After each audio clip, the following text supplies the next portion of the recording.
Did you know that if you look at all the recorded history of human warfare, the total death toll is estimated to be around 619 million people? Which is just, I mean, a staggering number to even try to wrap your head around. It really is. It's almost incomprehensible, right? Yeah. Especially since it spans thousands of years of conflict. But what if I told you that that exact same number of lives is extinguished every 3 days? Wow. Yeah.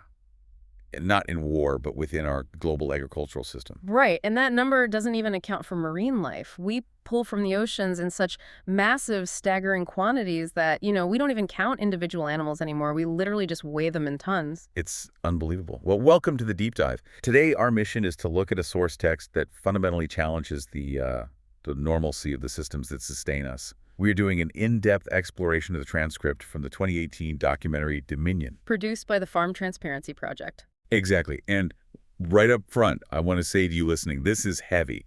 It's a sweeping, highly detailed, and honestly emotionally intense look at how humans interact with animals across multiple industries worldwide. Yeah, and before we get into the weeds, just a quick heads up on some ground rules.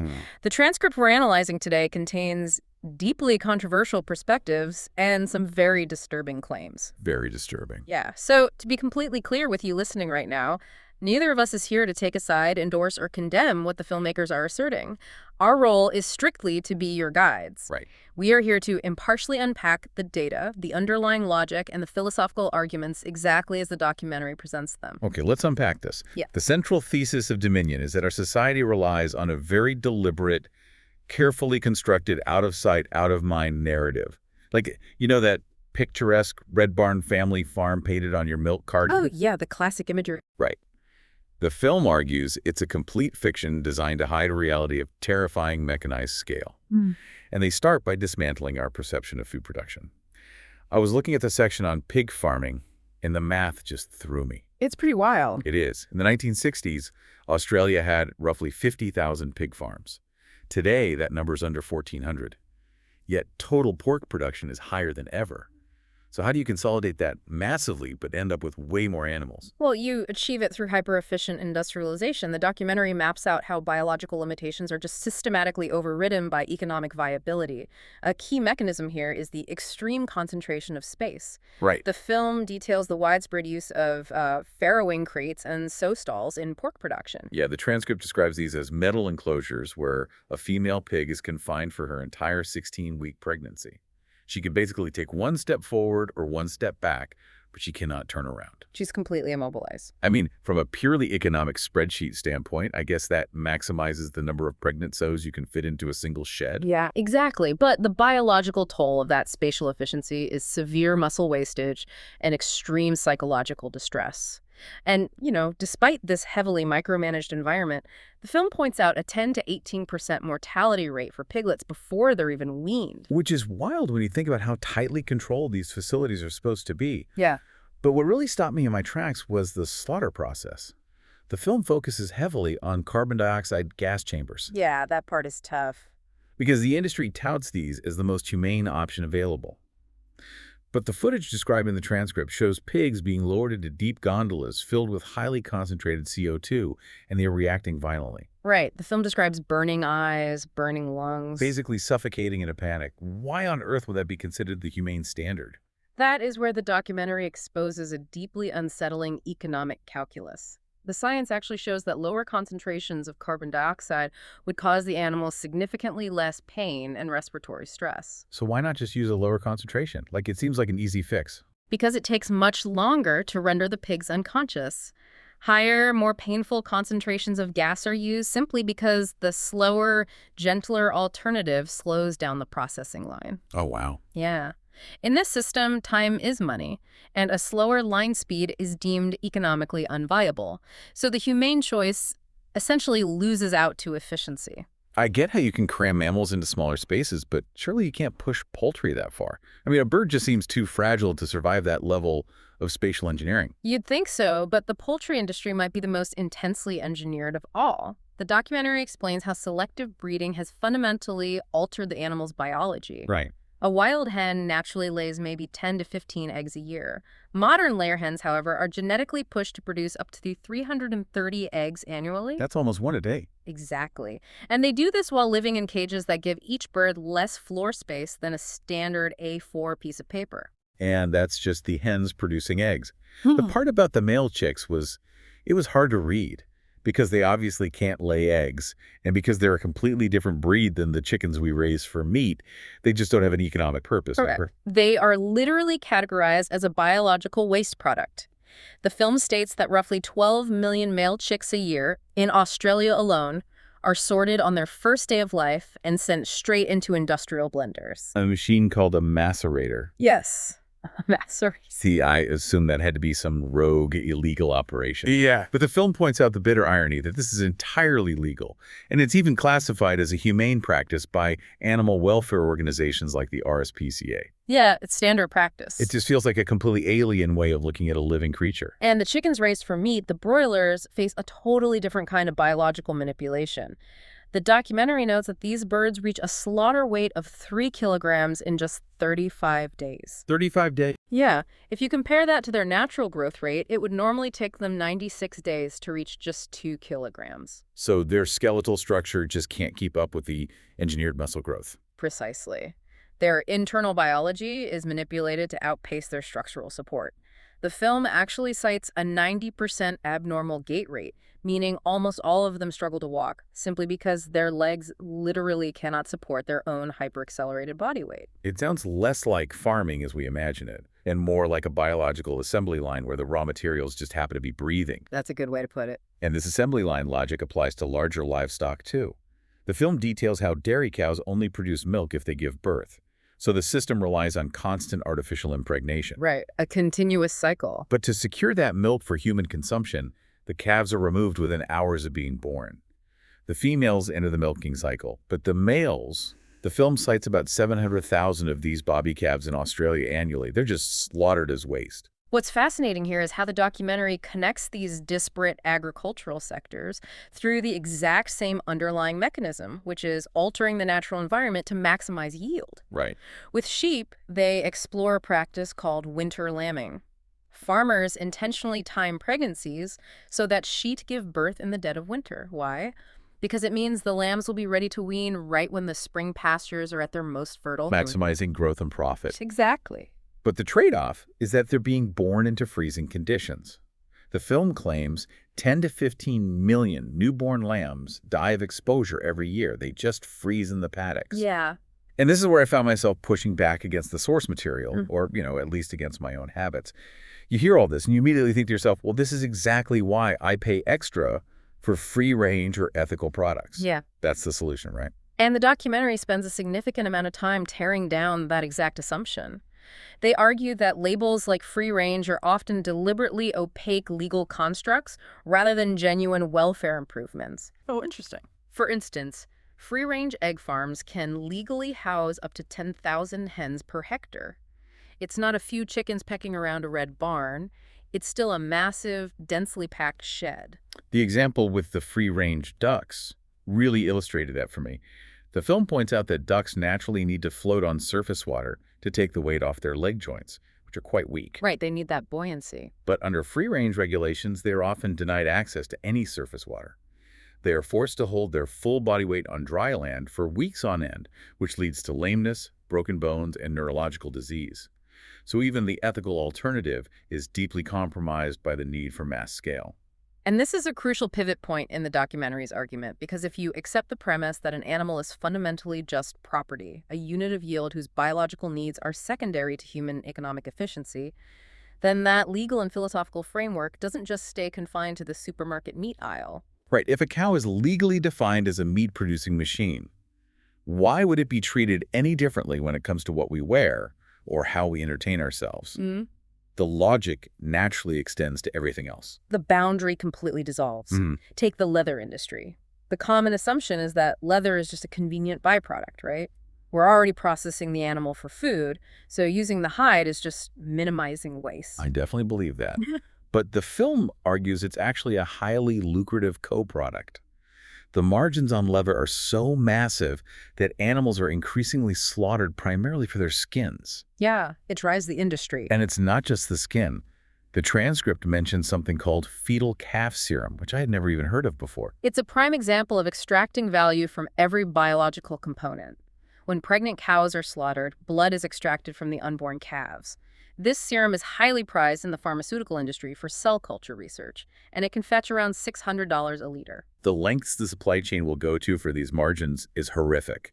Because cows are considered sacred in many Indian states, it's illegal to slaughter them there. So to keep the cheap leather industry churning, the film describes how these animals are transported massive distances to exempt states or smuggled across the border to Bangladesh. And the mechanics of that transport are brutal. Yeah, when the animals collapse from exhaustion on these forced marches, workers will nail shoes directly into their hooves or rub chili pepper into their eyes just to force them back on their feet to keep the line moving. And we see the same hyper-extraction in the global fur and materials trade. The film documents the live plucking of ducks and geese in China for down jackets and bedding. Live plucking. Yes. Instead of waiting until slaughter, the birds are painfully plucked multiple times while alive to maximize the yield per bird. Or look at a cultural icon like the Australian Akuber hat. The documentary notes it takes the pelts of 12 rabbits to manufacture the felt for just a single hat. 12 rabbits for one hat.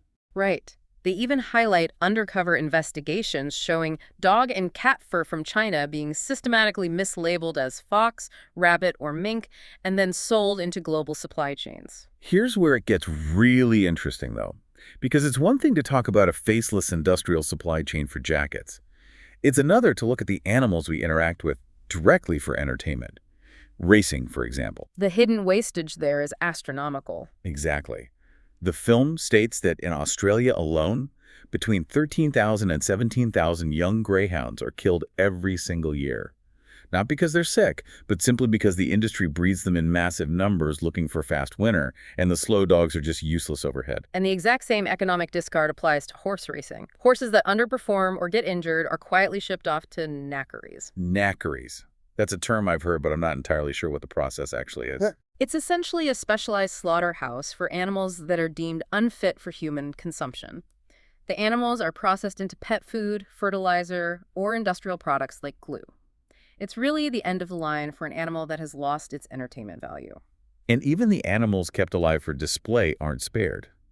The film discusses zoochosis, which are these severe, repetitive psychological distress behaviors you see in captive animals, pacing back and forth, swaying. Oh, right. And they use the example of polar bears housed in the intense tropical heat of Queensland, Australia, confined to an enclosure maybe 30 by 40 meters wide. Which is tiny. Yeah, in the wild, these animals have an average home range where they travel 3,000 kilometers a year. You are essentially taking a marathon runner and locking them in a closet for their entire life. Or consider the aquarium industry. The documentary draws a direct causal link between the global demand for performing captive dolphins and the infamous Taiji dolphin slaughters in Japan. I've heard of that. The highly lucrative aquarium market provides the financial incentive for the hunt. Trainers pick out a few show-quality dolphins for export, and the rest of the pod is slaughtered. But surely there's a line, right? What about pets? I mean, we treat dogs and cats like family members. Do the documentary suggest any animal is safe from this system? The short answer from the filmmakers is no. They argue that even companion animals aren't safe from the logic of commodification. They contrast a really sobering statistic. 200,000 to 250,000 healthy stray dogs and cats are euthanized yearly in Australian shelters because there's no financial incentive to house them. Wow. Yet at the exact same time, the law perfectly protects commercial puppy factories. These are facilities where mother dogs can legally be confined to barren concrete cells for 23 hours a day, treated purely as reproductive machinery to churn out profitable puppies. It's just a relentless drumbeat. Every industry, same underlying logic. The film also tackles scientific research, noting 6 to 10 million animals are used in Australian testing annually. But the statistic that blew my mind was the claim that 95% of drugs proven safe and effective in animal trials go on to fail in human trials. That's a massive failure rate. Right. If the failure rate is that astronomically high, why is it still the gold standard? Well, the filmmakers frame this as a massive problem of institutional inertia. We don't use animals in science because they are perfect physiological matches for human diseases. We use them because they are historically accepted, legally accessible, and cheap raw materials. Ah, of course. The film argues this uncritical reliance on animal models might actually be delaying human cures because it ignores potentially more accurate modern alternatives like human tissue cultures and advanced computational models. Okay, so I've been playing devil's advocate in my head this whole time. You listen to all of this, and the natural defense mechanism is to think, yes, this is incredibly grim, but we have 8 billion people on the planet. Don't we strictly need these hyper-industrialized systems just to feed and sustain human civilization? That is the exact defense the documentary anticipates for its final act, and it attacks that idea of necessity by looking at the sheer math of resource allocation. Let's look at the environmental footprint. The film claims that the world's cattle population alone consumes a quantity of food calories equal to the needs of 8.7 billion humans. Wait, so the cows are eating enough calories to feed the entire human population of Earth? Yes. That's insane. And yet, right now, roughly 795 million humans suffer from chronic undernourishment. On top of that, it takes roughly 15,000 liters of water just to produce a single kilogram of beef. 15,000 liters. The mechanism at play here is trophic inefficiency. You are taking massive amounts of perfectly good calories and clean water, and you are filtering them through a biological middleman, the animal. By the time you get the meat out the other side, you've lost the vast majority of the original energy. It makes sense when you lay it out like that. The filmmakers are arguing this system isn't feeding the world efficiently, it's actively funneling resources away from human populations. So what does this all mean? If it's not actually efficient and it's not actually an absolute necessity for survival, why do we defend it so fiercely? The documentary seems to be saying this isn't just about demanding larger cages or tweaking slaughterhouse regulations. It's demanding a total reevaluation of the human ego. If we connect this to the bigger picture, we arrive at the film's philosophical core. The documentary asserts that our entire civilization's reliance on these industries is propped up by a superiority complex. It's the ingrained belief that because we have a specific type of technological intelligence, and because we possess the physical capability to dominate other species, we have inherently earned the moral right to subjugate them. It's the classic might makes right argument, just applied across the species barrier to justify whatever we want to do. Precisely. And this is where Dominion makes its most provocative leap. It directly links the psychological framework used to justify animal agriculture to the frameworks used in historical human-on-human atrocities. That's a huge claim. It is. The filmmakers argue that the root cause is identical. It is the belief that it is acceptable for the powerful to oppress the vulnerable for their own benefit, whether that vulnerable group is a marginalized human population or a different species entirely. The documentary argues that oppression is a unified, indivisible concept. Wow. That is a heavy thesis to drop.